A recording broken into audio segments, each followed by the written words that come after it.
I am so glad you convinced me that the family car should be the Defender 110. It is so beautiful inside, it's so comfortable, and it just feels indestructible. Yes, it really is. I've been waiting a long time for the new model to come out. The Defender 110, I'm telling you, it's my favorite car of all times. It's my third one. You know, I have stories of going off road. The guy managed the group. He was like, "What are you doing in this beautiful car?" I'm like, "I'm going off road." He's like, "Are you sure? Because you can use one of ours." And then they look like Mad Max cars. I'm like, no, we're going to do this. And he was shocked. Wow. Well, it's great because the Defender has been reimagined for 21st century adventure, and its unparalleled off-road ability as well as its robust interior are invaluable whether you're headed towards uncharted territory or just a weekend of exploration. The Defender 110 tackles challenging surroundings with absolute confidence. The SUV conveys strength outside and in, featuring peerless technology like an intuitive driver display and an award-winning infotainment system. That's my favorite part, to keep you connected no matter where the journey takes you. Adventure is unique to everyone, and so is the Defender. Choose from the two-door Defender 90, the four-door Defender 110, or the larger Defender 130 with the ability to seat up to 8 passengers. You'll find uncompromising performance in all three. So pack up and go even further with the Defender 110. Learn more at LandRoverUSA.com/Defender. Capella University is rethinking higher education. With its game-changing FlexPath learning format, you can earn your degree on your schedule and fit your education seamlessly into your life. Imagine your future differently at capella.edu.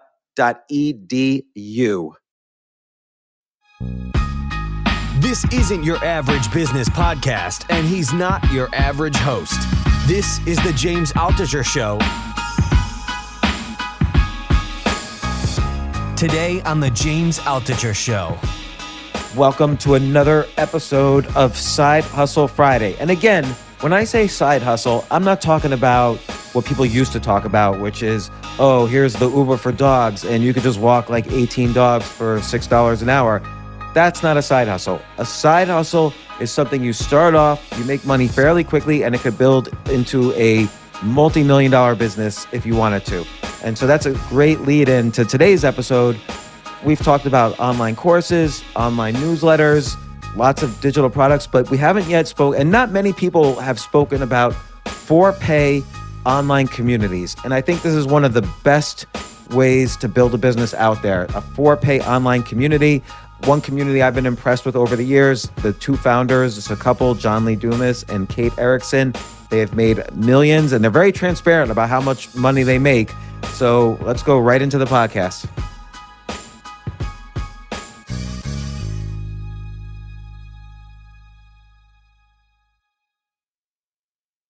You know, we definitely seen a lot of people who would probably not have gone into podcasting now just like sitting at home saying, well, I guess it's time to start a podcast.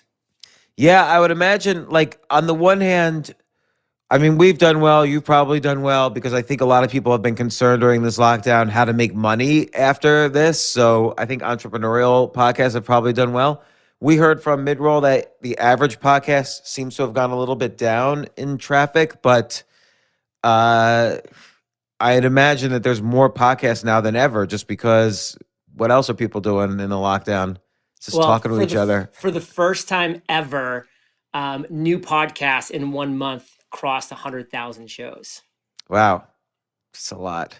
Well, I wanted to talk to you guys because you've done such a good job building a for-pay community, and I'm doing this little sub-series on the podcast of different business models that are out there, and I think for-pay communities is probably an even more powerful model than newsletters, courses.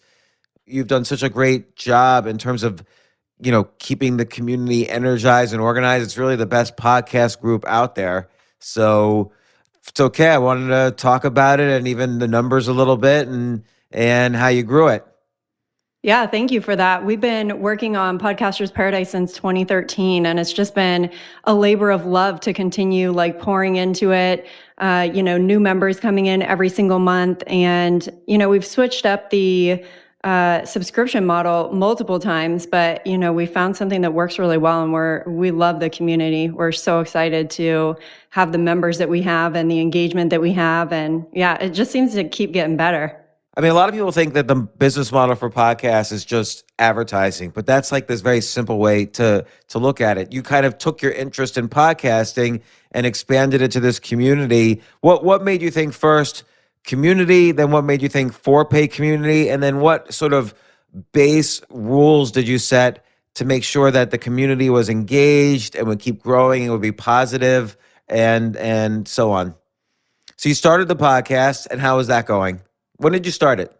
So the podcast was launched back in September of 2012. So that was kind of right when things started kind of getting a little moving in the podcasting world, because the iPhone had been out for a while. So a lot of people have the podcast app on their phone now. And it was just a little easier to find and listen to podcasts. And over a year, from 2012 into 2013, we just put all of our effort into the podcast, growing the audience, communicating with our listeners, asking them questions, engaging at every level that we could.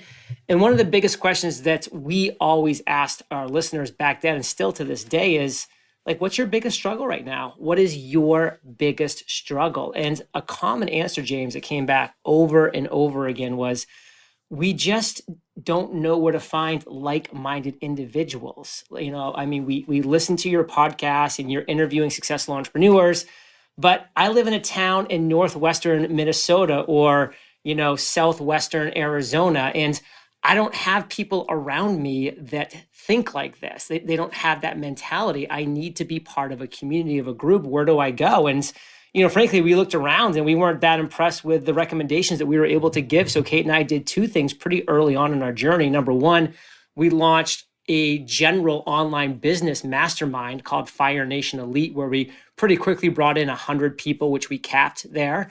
And that was for paid community. So the average person was paying between $100 to $200 per month. And that was, again, 100 people. So right away, that was a 5-figure revenue stream per month that was coming into our business. And we called, again, that Fire Nation Elite. And that was general business. And John, just to say that, like right there, your very first decision, that's like a living. That's like a living. You literally turned the podcast into a living like overnight, regardless of what your advertising was and so on. Yeah, I wanted to just qualify the overnight thing, whereas like we did like turn on that Fire Nation Elite mastermind, and pretty much overnight, it was really over the course of just 1 week, we had a 6-figure business, like you said. Now, we were releasing a podcast every day for over a year before we even opened up that mastermind. So we had been in audience growth mode for a while. That would not have worked back in 2012, early 2013. Like, we had to spend time building our community to get to that point. But yes, once we did flip that switch, boom, 6-figure business. And we said, hey, if this works in the overall online business space, this could probably also work in a niche like a podcasting space. Because James, we were getting a lot of people asking us questions like, how do we start our podcast in pottery and fitness and gardening and art and our passions? And that's where we said, hey, let's just replicate the success we've had in Fire Nation Elite, launch Podcasters Paradise, which is going to be a podcasting community to create, grow, monetize your podcast. And we did that in late 2013. So I remember I think we first spoke around 2014. You were doing a podcast every day. I remember you were doing for a while a 5-minute podcast on Fridays. I think it was. This is just pulling from my memory now. On Fridays, I think you had a 5-minute podcast where you were just answering a question, or what was happening in those 5 minutes? Exactly. So I actually use a pretty cool tool. It was called SpeakPipe, and I would ask my listeners to go to eofire.com/ask, and I would just have them submit an audio question for me, which I would then take that audio question, I would play it on my podcast. So that'd be about like a 30-second question. Then, like you said, I would spend the next 3 or 4 or 5 minutes just answering that question. I would keep things really simple. And that was my Friday podcast for a really long time. And, that was a lot of fun for sure. That's a great idea. Jay, audio engineer, you're listening to this. We should do this, the 5-minute Sunday podcast or something. And the thing, James, people love when they can hear their voice on your show. So it's one thing to have people submit email questions. That's cool and stuff, like, oh yeah, Kate submitted a question on this, I'm going to answer it. But when Kate submits an audio question and she knows, hey, my question might get answered today and my voice might be on James's show today, they're going to listen every single day. I mean, they want to hear that. That's great. And you would you get, I remember you saying, I think you got just about the same amount of audience from the 5-minute show as from your regular show.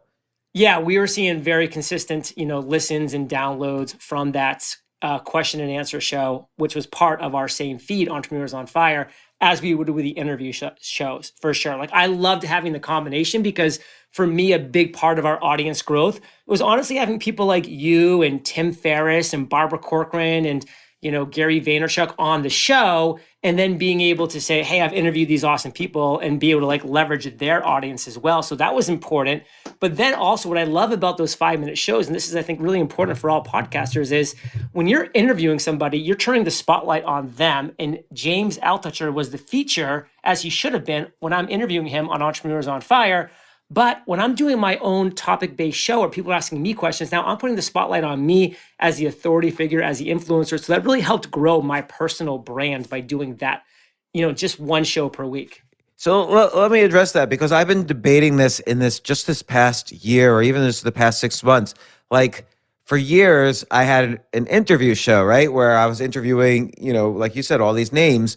And for years before that, I was a writer. I still am a writer, where people are coming because of me. And so it's almost a disconnect between the podcast and the writing. And so I started putting me more back in the podcast.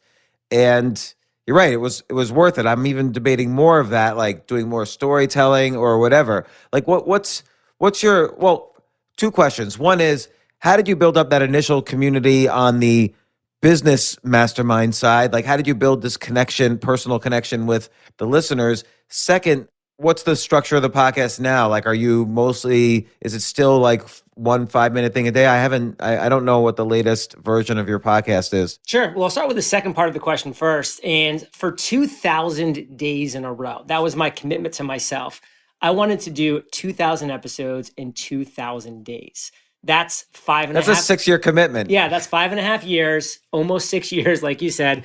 But I was committed to it. Like, when I hit like episode 250, I'm like, I can do this. I'm going to 2,000. So for almost 6 years, I did a daily podcast.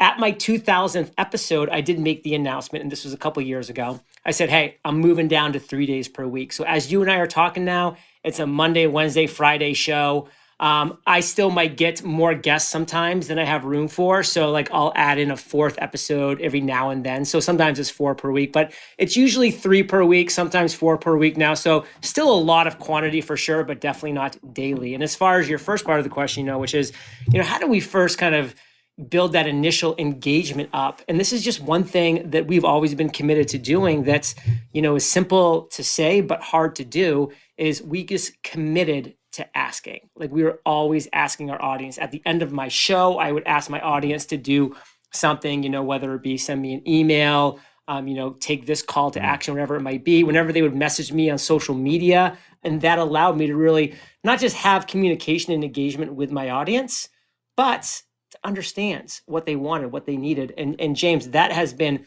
the reason that I've created all of the products and services that I've created over now the past 8 years, is 100% based off of my audience's biggest needs. So a best practice here is, at the end of each podcast, have some ask of the audience. And it's almost like a reciprocity thing. You've just given them this episode, this knowledge. It's not unreasonable to ask, like, hey, send me a text, send me a tweet, send me a message. So, let me one up that, actually, because that, I think, is one up it. The least thing, that is the least you should do, is ask for that one thing, that one call to action. But you should take it a step further. You should know what your audience's problems, struggles, obstacles, and challenges are. And you should be in the background before your podcast, after your podcast, working on the best solutions for that. And I'll give you just a quick example.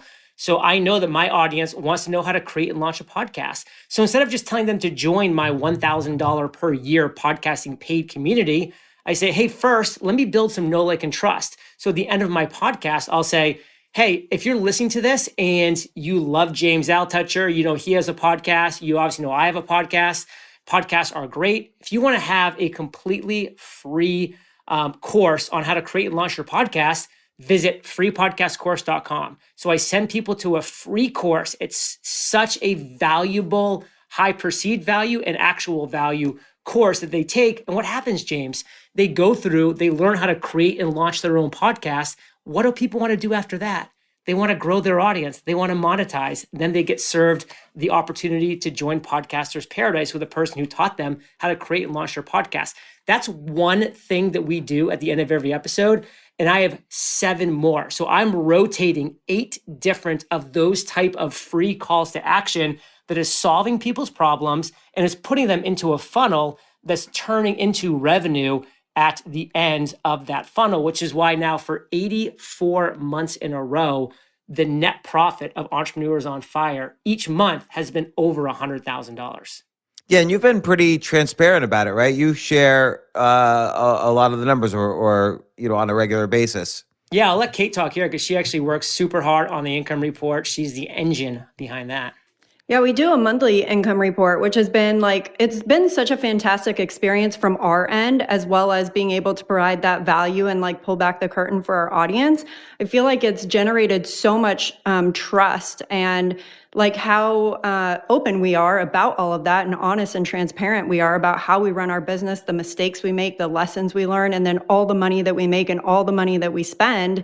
It not only helps us keep a really tight finger on the pulse in terms of our month to month, what we're spending and what's coming in, our financial just picture, then we're also able to provide that to our audience. And, people gain inspiration from it. They learn lessons from it. And it's been a really fantastic experience all around. We actually just published our 84th income report. So we've done 84 of them. And wow, James, our inspiration for that, by the way, was a mutual friend of ours, Pat Flynn. When I was trying to figure out back in 2011, 2012, can I even do something in the online world? I saw Pat's income reports and I'm like, here's a cool guy, family guy. He seems honest, genuine, and he's sharing how he's making money in a real valuable way in this world. I said, if we can ever get to the point where we're doing the same thing, I want to have that transparency. I want to show people the roadmap that we found so that they can follow that. And we do some really cool things, like we bring our accountant on every income report to share a tax tip. We bring our lawyer on to share a legal tip, all for entrepreneurs. So these income reports are really meaty and they are just an education in how to run a successful online business.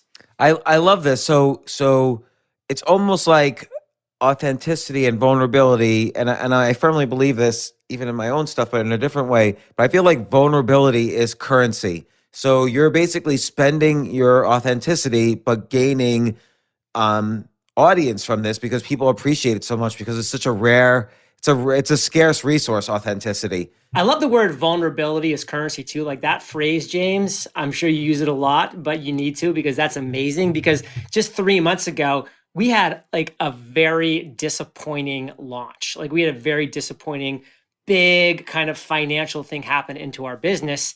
And we didn't hide from it. We came out, we met it head on, we shared it with people, and they really, really resonate with the fact that we're not only just sharing the hundreds of thousands of dollars we're making per month and how we're doing it, we're showing you when we lose or, have a huge disappointment and go the other way, $100,000 in a single month, because that can happen too. So right now, from what we've been talking about, best practices include kind of this ask at the end of a podcast to see what their problems are, what their questions are, and it even creates content so you could do a mini podcast episode answering some of the questions. Then you give away something of enormous value like this podcasting course. And then, that's roughly a funnel. I almost don't like the word funnel, but it's a funnel to What's the better word? Why don't you like the word funnel? Tell me. I don't like the word funnel because it's marketing language. Huh? And you're not really doing it in this. And I feel, even though it's not it's a legit word, marketing just means you're messaging them, about something you think will have value to them that costs money. But really what you're doing is you're bringing them better and better. You're giving them more and more reasons to trust you, and you're giving them more and more value in exchange for that trust. And the next step of value is this 4-pay community, which is not like this, like marketing.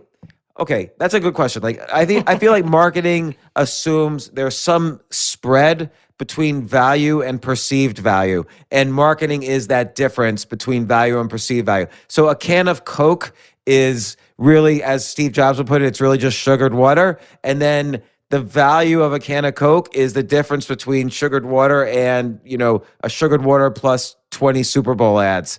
And so that creates the perceived value is all these Super Bowl ads. That's the marketing. Michael Jordan chugging a Diet Pepsi before going out and dunking over Hakeem Olajuwon. Right. So that's marketing, which creates a higher perceived value than actual value. Whereas Podcaster's Paradise is an actual value. There's no perceived value. There's actual value. The perceived value equals the value because it's a real valuable community. I find it to be an incredibly valuable community, and you're entitled to ask people to join because you've already given they've already seen how you have like this huge value with this course and the podcast. You know what you're talking about, and then on top of that, the transparency, kind of always reminds people that, hey, this is the place we could trust and learn and find information. Oh, we have to check back each month, see how John and Kate are doing, because they're going to release their report again. Gives people a reason to check back. So there's these three kind of best practices of bringing people into the community. And I imagine also that your podcast grows because the more people in Podcasters Paradise, the more kind of built in. Some percentage of them are always going to listen to your podcast and recommend it to others and so on. So I imagine as the community grew, your audience grew as well. So it becomes this virtuous cycle. Yeah, the biggest thing that we've recognized through that whole process you just went through is the building of know, like, and trust. So people are getting to know you, they're seeing you, they're beginning to like you because you're giving them value and you're really improving their life. And then they're trusting you because of all of those things. And that's honestly why I embrace personally funnels, because to me, funnels is part of how you run a successful online business. And I'm a big believer that people need to embrace marketing. They need to embrace funnels. They need to embrace generating revenue in their business because, James, I've been doing this for 8 years now, and I've seen so many people who have had to shutter their doors. They've had to stop doing their podcast. They've had to stop doing any kind of online content marketing because they're just not making any money. And they're not making any money, so they have to now go do some crappy desk job that they hate and that's adding no value to the world.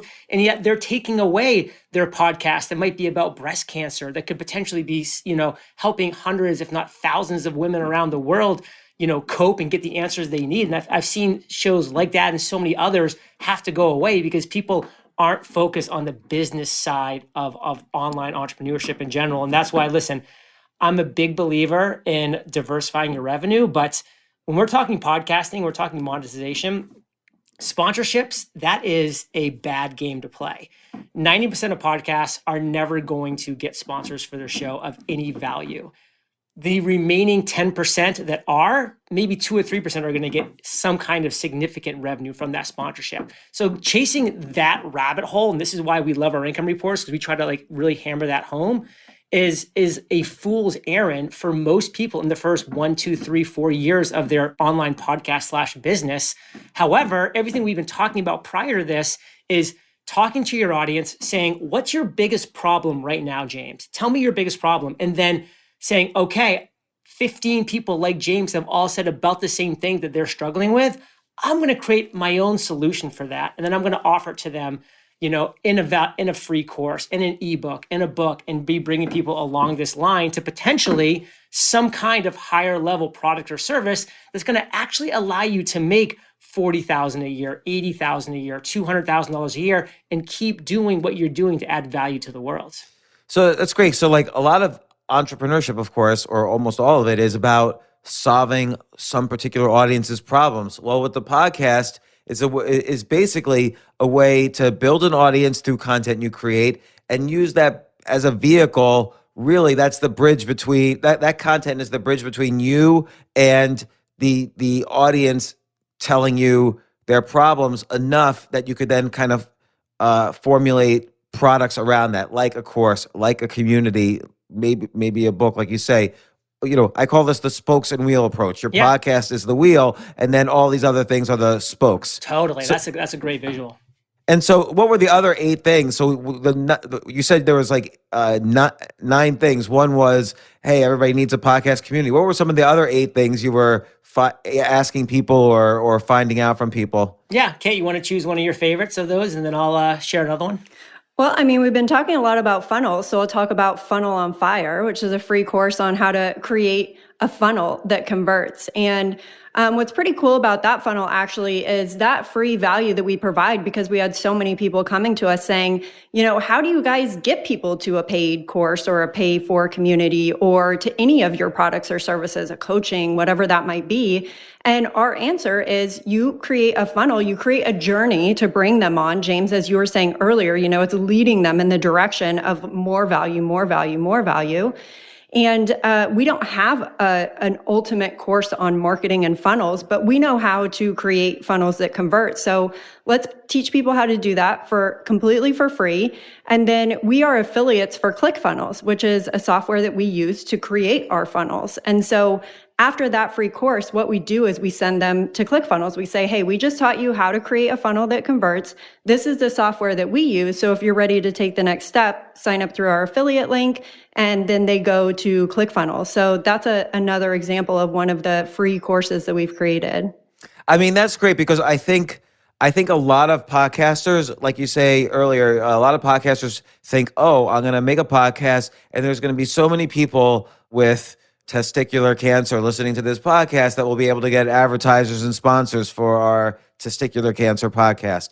Not to make light of testicular cancer, but reality is there's, like you just mentioned, affiliate deals. I find very few podcasts make use of affiliate deals instead of ads. So what this means is using up some of the space where you would have put an advertiser, you advertise for an affiliate, or like you say, maybe you do a podcast around the idea of an affiliate, show their value, and then you have an affiliate deal. You can make so much more from an affiliate deal than from an ad. Like an ad is actually very hard to make money from, and then finding the advertiser and doing the split with whoever. But affiliate deals is like ongoing money forever. And a lot of podcasts don't realize that. Like you can make a lot of money from affiliate deals, and one that just explodes unexpectedly, you could make $100,000 instead of like a $5,000 ad spot or whatever.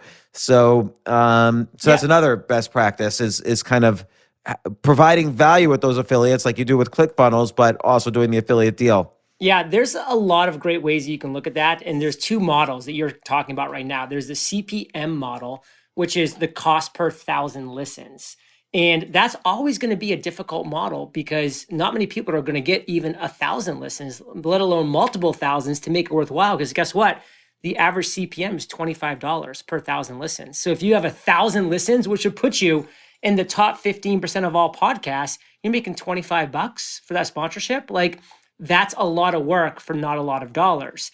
Now, on the flip side, what you're talking about, this affiliate thing, CPA model, which is the cost per acquisition, is one that I love. And I recommend a lot of podcasters utilize this at the beginning. And a great example specifically would be go to Google, type in Audible podcast affiliates. It's going to take you to the page to sign up. You're going to get a nice little affiliate link to sign up for Audible's affiliate program specifically for podcasters. They have a great one. And now you're on your podcast and you're like, hey, and guess what, my friends? You're listening to an interview with Kate Erickson, JLD, and James Altucher. So you guys obviously enjoy podcasting. You enjoy audio. You probably like audiobooks too. So why don't you go, and this is actually really specific for you, James, could be really cool, is you can say, hey, why don't you go to my affiliate link, which is eofire.com/audible, and you're going to be able to sign up and get your first book for free, your first month for free. And if you decide to stay after that, it'll be like $7 a month. If you don't, you get to keep your book for free. Just cancel in the first 30 days. You're off to the races. Now you can, James, on your show, be recommending people go there and download and get your book, your audiobook for free. And which was an excellent audiobook, by the way. One of my favorites I've ever listened to. Such a good audiobook. Oh, thank you. Like thank you for saying that. Because with Choose Yourself, I decided I can't just sit here and read my own book. That would be like, that would bore me to tears. Not because the book's boring, but I just can't stand reading out loud. So I just riffed a completely different product, basically. I kind of looked at what the chapter was about, and then I told the stories and told new stories. So I made it, almost so you had to buy the audiobook and the It was brilliant. paperback, Which just is because. what made it so excellent. I mean, like these little like off, hand where you've got people walking into your room and you're like taking bathroom breaks and like, all this kind You're of like, stuff. no, is I don't have to go to the bathroom. Stop asking me. Yeah, no, and, I remember we also had the audio engineer participate a little bit. Like he was almost shy about doing that, but it was fun. But yeah, so now you've launched Podcasters Paradise. You realize this is a big problem. Podcasters need community. One more question before we dive into that, which is a lot of people are saying now in our current environment, people are going to miss the energy and density of being at the office with each other and exchanging a lot of creative, smart people exchanging ideas and creativity. Do you think with these online communities and Zoom and so on, do you think it is possible to recreate that community and creativity and, exchange of ideas inside these online communities? That's an excellent question. I mean, I do think that it serves a huge purpose. Have I participated in something that has gotten to the level of like being in the same room, like at an event or a conference, for example? I mean, I think that's really difficult to recreate, but I do think that there is room and so much power for people who might not have the expendable income to travel, who might not be able to afford, all these conference tickets. I do think that it fills such an important void for so many people, as John was describing, people who might not have like the familial support or other friends who are entrepreneurs or people who even know what a podcast is within 100-mile radius of them. Well, then an online community becomes everything. Yeah, I mean, again, when I go to Podcasters Paradise, it's great just to see, because the questions live there forever, right? So if somebody asks, what's the right mic, or what's the best way to get guests, or how do I get this guest? You can use the search feature. It'll take you right there. Yeah, it has its own role and its own use. So, okay, so you start Podcasters Paradise. Initially, you set it up on Facebook, and it's a private group. And in order to join, they have to basically contact you and pay what? What was your first subscription price to Podcasters Paradise? Do you remember, Kate? Well, we did lifetime for a while. So we did a super early bird for $197 lifetime membership. And there are still people there 8 years later from that. And then when we ended lifetime memberships and switched over to a recurring revenue model, I think we were up to $12.97 for a lifetime membership. And now we're at $97 a month or $9.97 a year. That's great. That's awesome. So what happened in the beginning? Did you get like 1,000 members right away, or 10 members, or what happened? What's best practices at the beginning? I mean, we were very much proof of concept with Podcasters Paradise. So we basically created nothing. We held a webinar, what we called our proof of concept webinar. We invited everybody who had expressed interest to us in podcasting. We emailed our list. We talked about it on the podcast. We got people on this webinar and we told them about the idea that we had for Podcasters Paradise. We said, we do not have one video tutorial created yet. We do not have anybody in a Facebook group yet, but this is our idea based on what you guys have told us that you want. So if you think that this is something you want, we're going to start creating it tomorrow. But we need, I think we said 50 people minimum to join on that webinar for us to get that proof of concept. And I think we had over 100 people join on that webinar. So the next day we started creating. And you asked about best practices, James. Like by far for the first 2, 3, even into the 4th year, we were doing a live webinar every single week. We're talking every week, 52 per year, where I was just getting on. I was teaching podcasting for 45 minutes. I take about 15 minutes of questions, and then we would promote Podcasters Paradise on that live webinar. And that was our best practices for years to get people into Podcasters Paradise. That was 13, 14, 15, maybe into 2016. 2017 started, we really saw that shift out where people were not just going to be attending live webinars nearly as much. And that's when we kind of shifted to more of a free course model, like a do-it-yourself type of thing.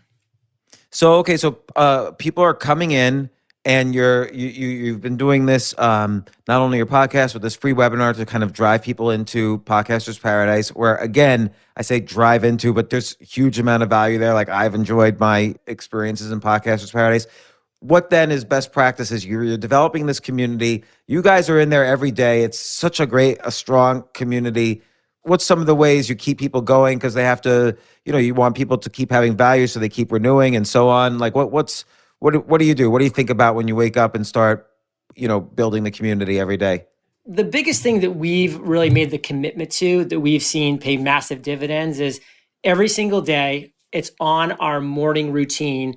Kate and I are in Podcasters Paradise for a minimum of 10 to 20 minutes. And if it needs to be more, then it's more. But that's a minimum 10 to 20 minutes where we're answering everybody's question. We're giving support on everybody's, win. We're giving, feedback on everybody's struggles and failures. So we're in there. So there's no comments left untouched by Kate and myself. Now, of course, what we love about the community is because we are giving that leadership and showing that example, we'll have so many other people be commenting and sharing and supporting and answering as well. So by the time I get to a bunch of questions that, I'm going down that feed that particular day, it's already been answered in full by somebody else. And I just give like a little like and like, that's what I would say. Or if I disagree, I'll give my opinion as well. I'm not saying that it's the only opinion that matters, but that's my personal thought on that. And we have some nice, lively, sometimes, opinion back and forth where we don't always agree. But to me, that just really is a strong community that can have these kind of open, friendly, but helpful conversations. So it really starts there, James, with just us being every day committing in that morning routine to being part of that conversation in the Facebook group. Both of you are on there in the morning. Like, is there ever one day it's like, hey, Kate, it's your turn. The next day, hey, it's John, it's your turn. It's like both. Double team. Yeah. Right. She's the sugar, I'm the salt. I get in there, I'm a little salty sometimes. And I think that keeps people on their toes. And, Kate's all sugar though, which is important. Right. Like if they get a notification, John Lee Dumas has responded to your post and podcast, they're like, like, is he yelling at me? Did I do something wrong? Very possible.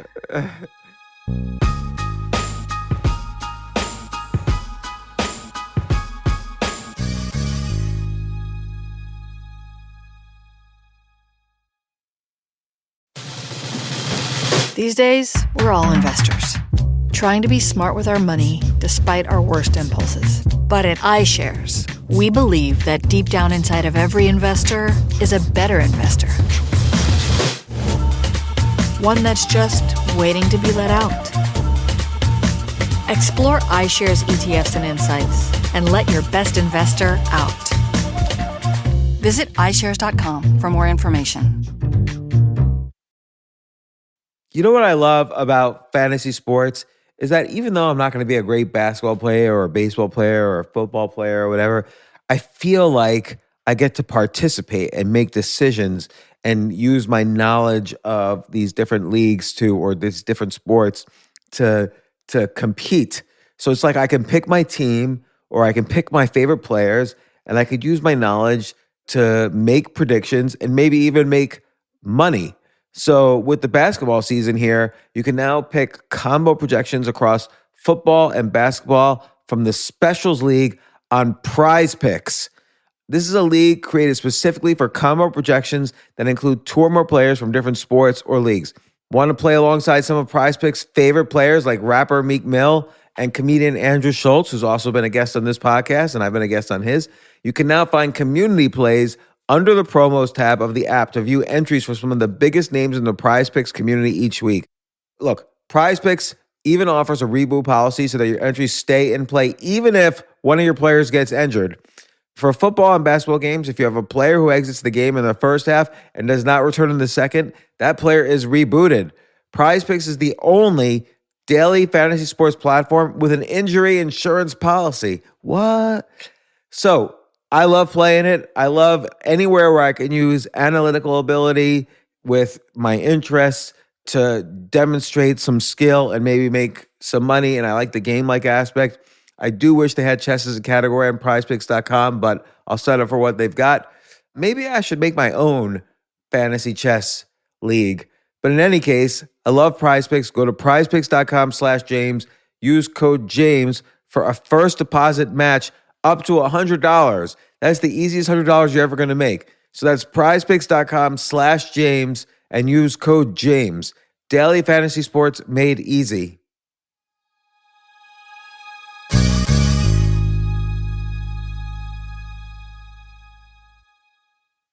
The future of learning is definitely online. Like, it's such BS that you have to spend $200,000 or take $200,000 in loans and go to some fancy school when it's useless. It doesn't guarantee you a job.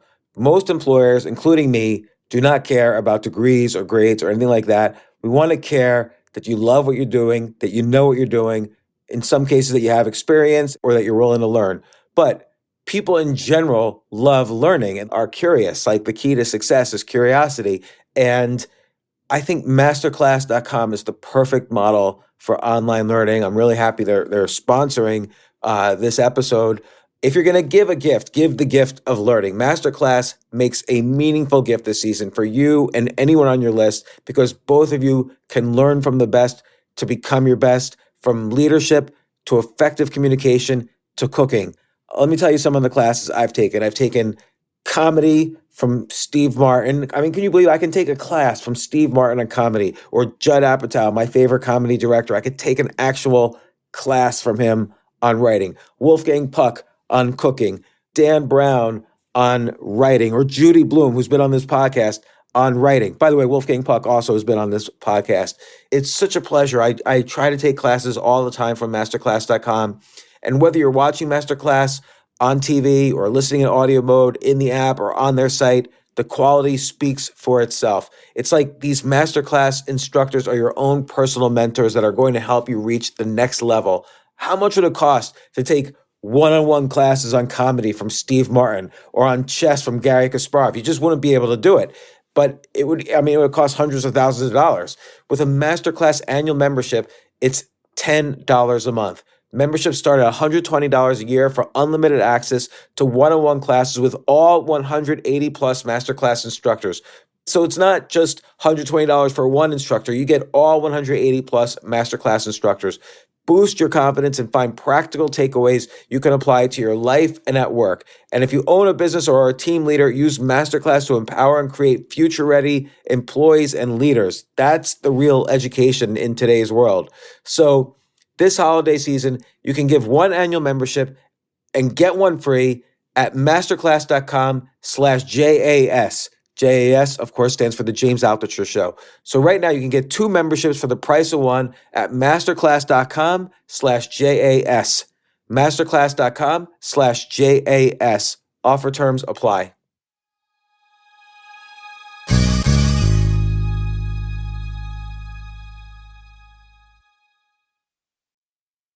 I'm going to look something up on trends.co. They once posted what made Harley Davidson such a strong community, and I want to find that because it was a good list. Let me see if my computer. Yeah, the thing about Harley Davidson that's been interesting that I've seen is, like, I mean, when you have a brand where people are literally going to get a tattoo of your brand on their body, you know you've done something right. And so that's kind of one thing that I always think about when I hear Harley Davidson. I'm like, man, when you can have such a passionate fan base, because I haven't seen any Podcasters Paradise tattoos yet, so we're still working towards that. But I feel like Entrepreneur on Fire, you've got like the Fire Nation thing. You've built this brand around your podcast and community that includes that. Yeah, and that was what I wanted from day one. Like, I wanted this brand that was exciting, that was strong, that people wanted to be a part of, and that's why we called our first mastermind Fire Nation Elite, because we wanted people to really feel like they were part of our audience of Fire Nation. Yeah, and okay, so let me see. Here we have it. James, while you pull that up, I'll add a couple other Sure. strategies and stuff that I feel have been really powerful for making our community what it is. We definitely have very strict guidelines, and part of our onboarding process is helping people understand what those guidelines are, and then also always encouraging questions, support. So from day one, when you join Podcasters Paradise, the Facebook group is one of the first things we tell you to do. Go join the Facebook group.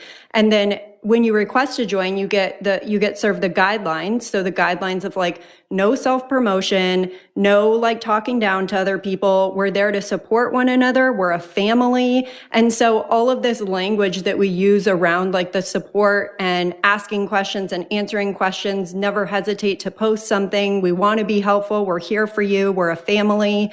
I really think that goes a long way in helping people feel comfortable enough to be in there, providing support and answering other people's questions and asking questions of their own. Well, I think that's really important. Essentially, you're building the connectivity of not like this loose online group, but of a tribe. Like you call it Fire Nation. You refer to it as a family. Like I think that's really important. So people feel like it's not just something that they could, log into and log out of, and they're kind of in the community 24/7 in some conceptual way. And I think that's really important. And once you get people in there and doing that, and they start building relationships with other members, it's not about John and I anymore. It's about the relationships and the connection that they've built with other people in the community. And so at that point, then they're so invested. They've built all these incredible relationships, and they do feel like they're a part of a family. Yeah, that resonates with something else I always think, which is that the power of a person's network is not just the list of people you know. It's exponentially larger if it's the list of people you connect to each other. And so your community, the value of it is not just the number of members, but the number of members who connect with each other because of your community. And that's an exponentially larger number than just the list of people in the community. So, okay, in this list I have here about the Harley Davidson paid community, the number one item is content, which having paywalled content available only to paying community members. So you have that just in terms of the content created by the community. But is there any other content you create just for the community? Absolutely. We have an entire membership site with video tutorials on how to create, grow, and monetize your podcast. We have resources. We have email templates. We have document samples. It's a very, very robust membership site with literally anything, any question that anybody asks in the Facebook group, we are able to answer that question for them and also point them to a resource or a video tutorial on the membership site for that. That's great. And then you do have connection. You have focused efforts to introduce members of the community to one another and build strong connections. So as soon as someone joins, you often introduce them or you throw them right in there. Yeah. So one thing that we have that works really well is we have your first 8 steps in Podcaster's Paradise. And it's a step-by-step process where we know that if they take these 8 steps, they're much more likely to know, love, and stay in the community for a much longer time. And one of those 8 steps is a very specific and easy introduction into the Facebook group. So we really want to make that happen soon because, as soon as somebody introduces themselves, they're like, hey, I'm down in the Keys in Florida. They're like, oh, I'm in the Keys in Florida too. Now they feel like they're actually kind of part of more of a family with people that they can know, like, and trust as well. So those 8 steps that we do are really critical to our process. And what's some of the other steps? To log into the membership site. We have a video tutorial that walks them through that. Again, like John said, one of the biggest deterrents, I think, or an easy way for somebody to drop off, especially if it's a recurring membership, like you had asked us earlier, James, how do you keep people coming back? And one of the ways is right up front, you have to make sure that people understand and are clear on where they can go to get the resources and the help that they need. Because if they have to spend time looking for it, they're just going to get frustrated and they're not going to want to do it. And so one of those 8 steps is logging into the membership site. We have a welcome video from John that welcomes people. I do a whole walkthrough of the content so people know exactly where to find the video tutorials they're looking for. Joining the Facebook group is one of them. Signing up for a welcome call from John. John actually calls every single person who joins Podcasters Paradise on the phone. One-to-one, James. Every Saturday, I'm calling Paradisers. You call every single person who joins? Every single person who joins. What if 20,000 people joined? Then I might have to rethink that. We're not quite at those numbers yet. But over the years, we're approaching 6,000 total members. So it's been a lot of phone calls.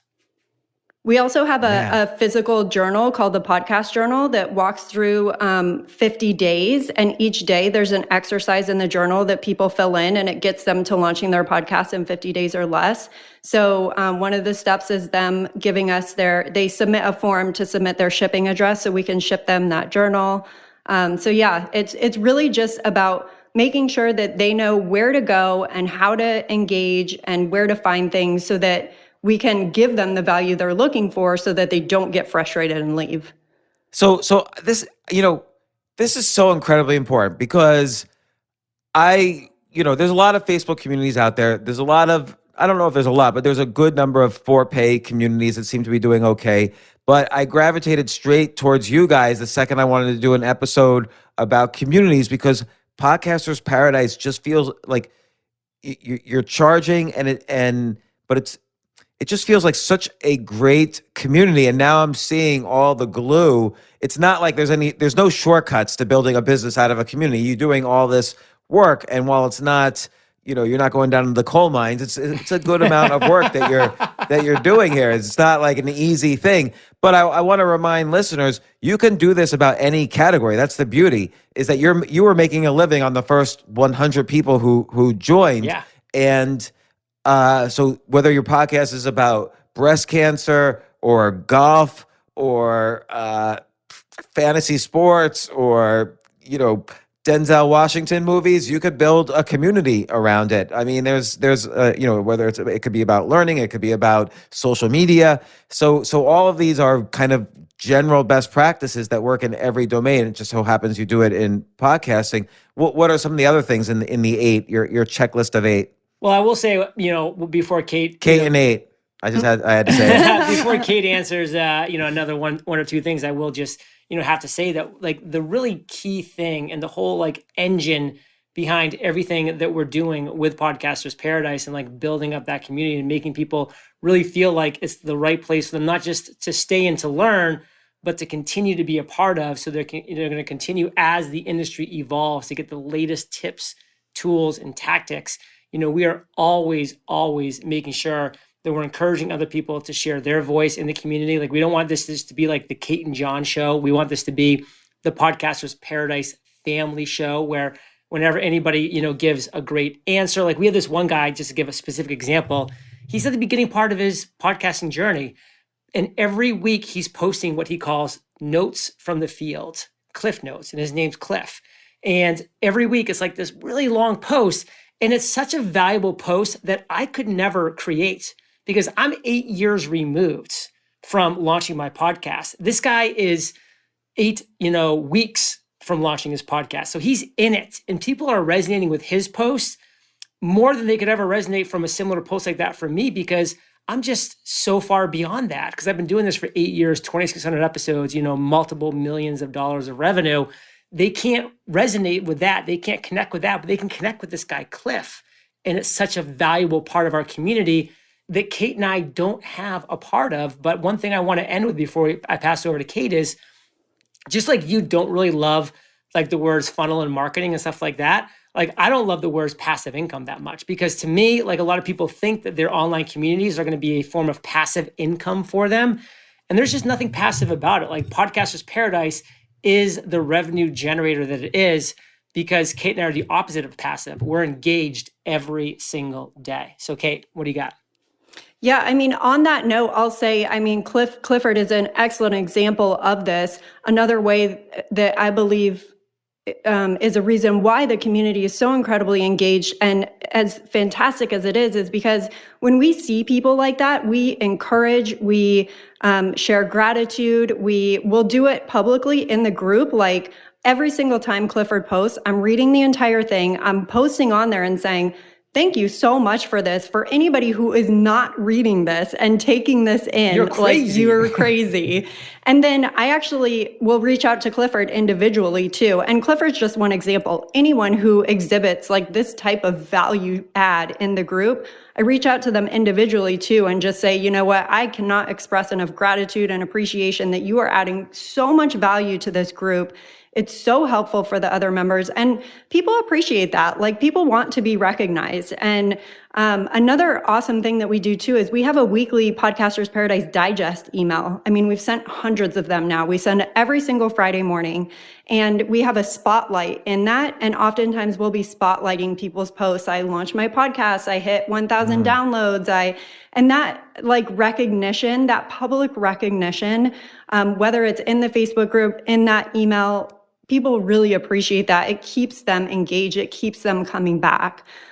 So that has been really fantastic. But going back to those 8 steps, another cool thing that we have inside Podcasters Paradise is an accountability partner program. And so we'll encourage people to get signed up for that. So you submit a form and you answer like 5, 6 different questions. It comes into us, and then we'll match people with someone else in the community who's in a similar place in their journey so that they can then connect individually and do like weekly accountability calls. Like, hey, you said that you were going to have your podcast logo artwork done this week. Like, where are you at on that? Because with a big group, like there's a lot of accountability in that too. But to be able to partner, pair people up like that is a really great way to keep people engaged and coming back as well. And we have our monthly live Q&A calls. So every single month, John and I are spending 1 hour. We're live on Facebook in the group. People are jumping on live. They're asking questions. We're answering questions. And that's another fantastic addition to the community, is that John and I make ourselves available live in that way too, so that it's not always just like, that live interaction makes a big difference as well. That's great, because all of these things make it so that this is this is going to last forever. Like podcasting, it might evolve, but it's not going away. And as long as you keep providing all this value and content, like you guys will have this, major income forever, and it'll just keep growing. Like that's the plan, I assume. That's the plan. This is our annuity. So then like you were just saying, you do events, you do member visibility with this recognition.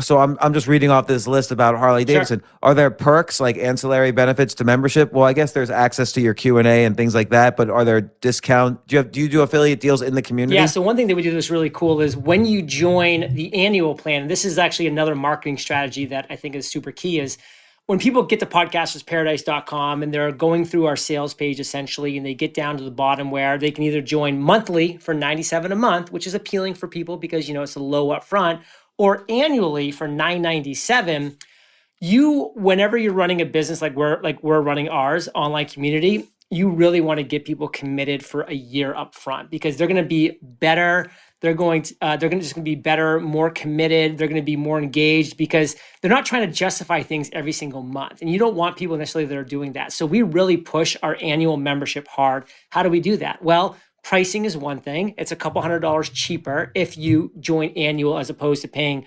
$12 $97 payments. A second thing, and this kind of goes to your perk that you're talking about, we gift people a $600 intro and outro by a professional audio company that we use for our audio to create their intro and their outro. And so that's a massive perk right there. And of course, it's not costing us quite $600 because we've worked out our own side deal, but that's what they would have to pay if they went directly to this company. And so it still works out for us financially to offer that to people that join annually. Additionally, and this is James, again, me just saying, hey, this isn't passive. Like, I'm willing to put in the work. I'm calling everybody that joins. When you join annual, you get a 15-minute strategy call with me. And you can't get a one-on-one, like I don't do one-on-one coaching for just anything. Like, this is the only way you're going to get 15 minutes with me, one-on-one, directly answering your questions for your podcast. So we really push the annual hard because that's a much bigger overall value than somebody that's going to join at 97 for a couple months and then drop off.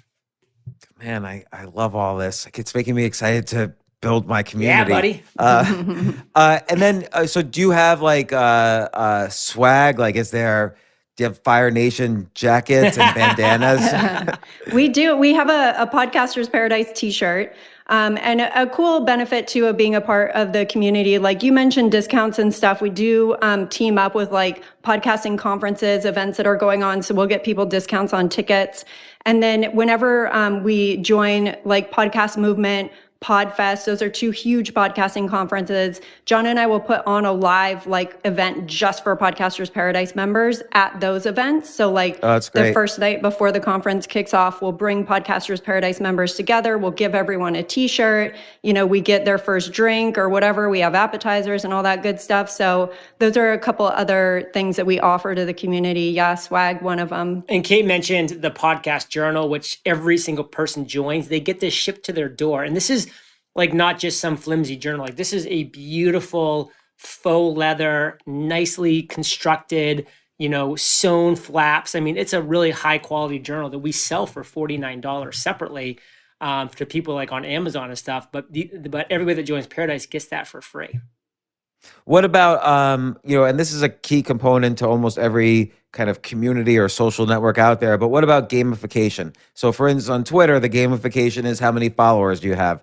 On Instagram, how many likes per photo do you get? Is there any kind of sense of gamification based on how much you participate or how many podcast episodes you've done or whatever? So gamification is definitely an interesting road that I feel like we may be exploring deeper down the line, but to be a little more specific on something that we do within Podcasters Paradise that really helps people as far as what you're talking about with the followers and the likes and this stuff is one thing that's unbelievably difficult to get for your podcast are ratings and reviews. I mean, it's so difficult. I mean, it's hard enough for you and I, James, with big audiences, but for people with no audience or small audiences, it's nearly impossible. But it's super important to have at least 20, 50. If you can get over 100 reviews, it really adds a ton of credibility to your podcast. So every single Friday, we have what's called Pay It Forward Friday, where we allow people, and this is the only day that they can do this in the Facebook group on any given week. We'll delete other posts that try to do this because they're violating our rules, is we post Pay It Forward Friday, and you're allowed to post a link to your podcast and ask people to give it an honest rating and review. So the idea is people will see your Choose Yourself podcast, and they'll listen to an episode or two episodes, and they'll give you an honest rating and review. Now, that has been something that's been going on for years and years and years. Every single week we put this on, there's hundreds of comments because people are super engaged with this, because this is how they are genuinely increasing their ratings and reviews, is by helping each other, the community. That's so key, because I think the Apple algorithm rewards reviews, right? If you get more reviews, you'll move, even if you're not getting the number of downloads, if you get a surge in reviews, you can move up totally, huge in the because Apple algorithm. Knows that somebody that's leaving a review is a super active listener. There's passive listeners, which Apple, those are good, but Apple wants and loves engaged listeners, people that are passionate enough to go and take that extra step to leave a rating and review. So they reward your podcast as a result.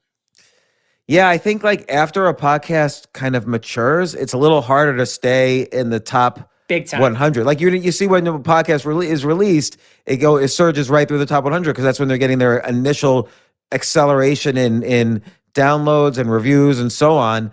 But then you might have more downloads than anyone, but not be in the top 100 because you might not be getting the reviews 100%. or it might not getting the acceleration. And so I've always been wondering about that.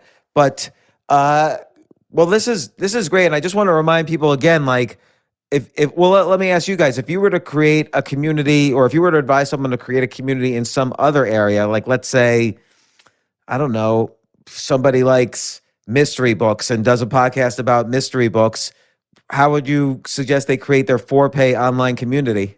I mean, I think something like that is a great example of doing sort of a book club or something. You do a pay for community where you guys get together, you read the same, you said mystery books. You pick a mystery book, and if you are a part of the community, we're meeting in this private Facebook group, and once a week we're going to discuss these chapters, and everybody could come up with their own assumptions of what's going on, and you discuss it. And I mean, that could be a really cool way to do it. You could also, the sharing recommendations for other mystery books, maybe some of those people are interested in writing a mystery book themselves, and that could be a cool addition to it, where you're having some type of training or content on writing or something like that. So yeah, I think low-hanging fruit to me when I hear that would be some type of book club community. And something else that really comes to mind for me is I really believe we're coming to the end of the day where people like you and me, James, sit down, write 50 to 75,000 words and then publish a book just like that. Like, Yeah. what I foresee happening is more of this ongoing thing. And so, like, why does there have to be really a mystery book with a beginning and an end? Like, there could be a mystery book that just every couple weeks there's another chapter that's released, and only people that are part of that community are going to get early access to those chapters, or maybe are going to even get input, and you can add some more different things. Like, I love the idea of, what if you have like this choose your own adventure mystery series where people actually, they're in the group, get to vote on what happens next, and then you create the whole story around it.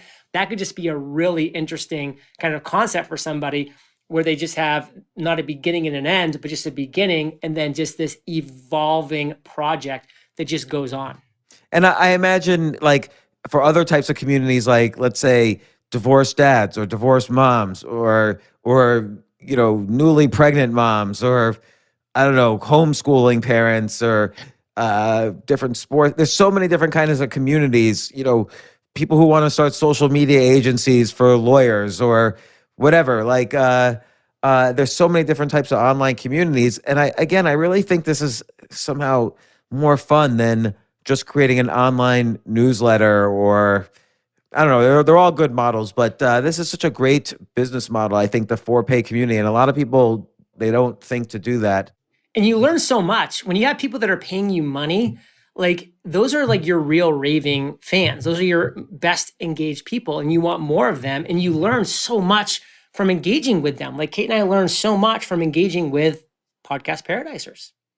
Yeah, and I should get more in the community. Every now and then I kind of we poke love my it head when in you do, brother. check Paradisers it out. love it. They're like, holy crap, James is here. He's in this community. They love it. I'm in the community, but you guys got me excited now to boost up my own community a bit more. Sure, that's what we do. Look, I've been following your efforts for so many years, and the community I've been in for pretty much since you started it almost, and always such a pleasure to interact with you guys and interact with the community.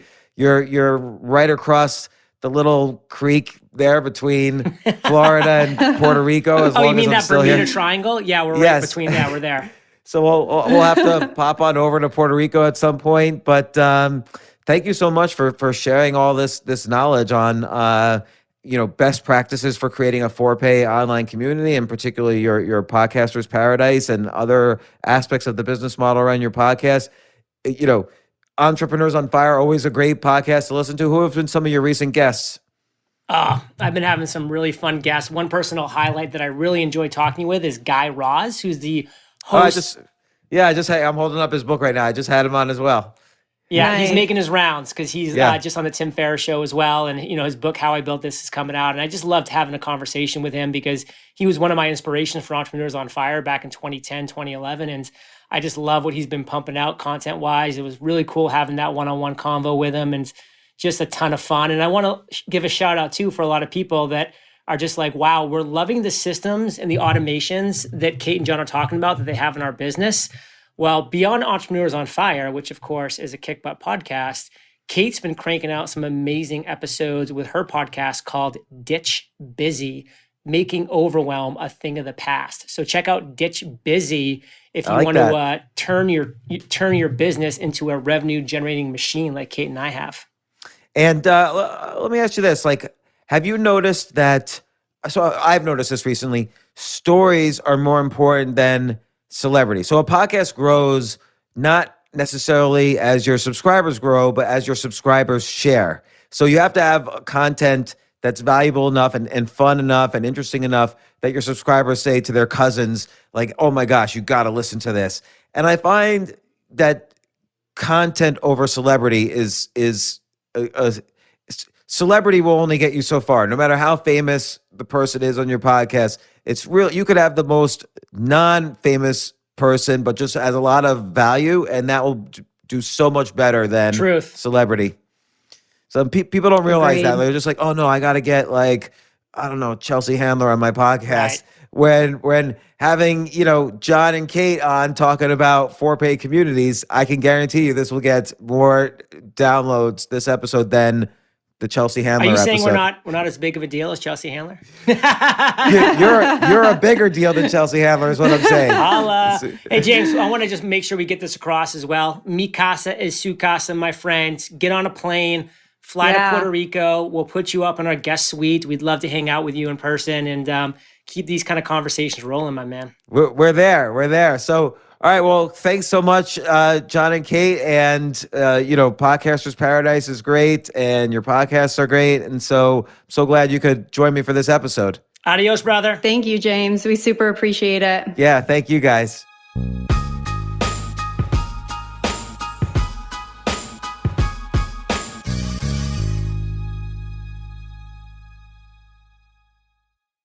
Did you know that franchise owners are more likely to start a successful business than entrepreneurs who go it alone? Neighborly offers 19 premier brands with services that repair, maintain, and enhance homes. With Neighborly, you'll get the business model, marketing resources, and corporate support you need to pursue a rewarding future. Learn more about joining over 5,000 Neighborly franchises by downloading your free guide at go.nbly.com/podcast.